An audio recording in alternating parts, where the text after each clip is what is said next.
आज बनवते दुधी भोपळ्याचा झुणका।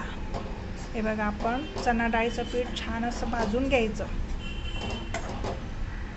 ते पीठ आपण भाजून घेऊ। नंतर आपण हा बघा किस करून घेतला, आपण दुधीचा किस करून घेतला। त्यात हळद मिक्स करून ठेवायची म्हणजे किस काळा नाही होत।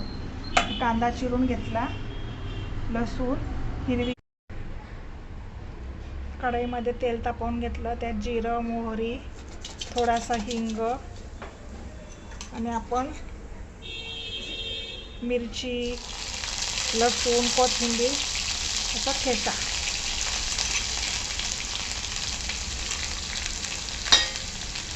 छान असा परतवून घेऊ।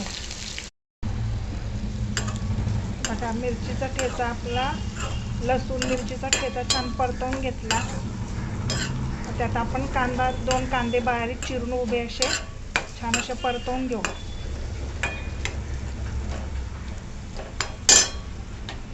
हा ओवा, थोडासा ओवा टाकायचा। आता हे छान कांदा छान आपला परतवून झाला आहे। आता आपण हा किसलेला दुधीचा किस, त्यात आपण हळद लावून ठेवलेली म्हणजे काळा नाही होत। आता किस अगोदर छान परतवून घ्यायचा।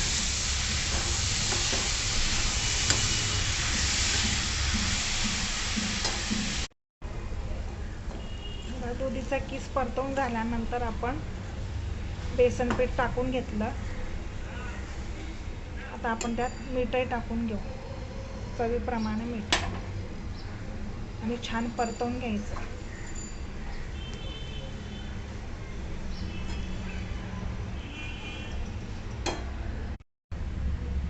हे बघा, छान मिक्स करून घेतलं, परतवून घेतलं छान।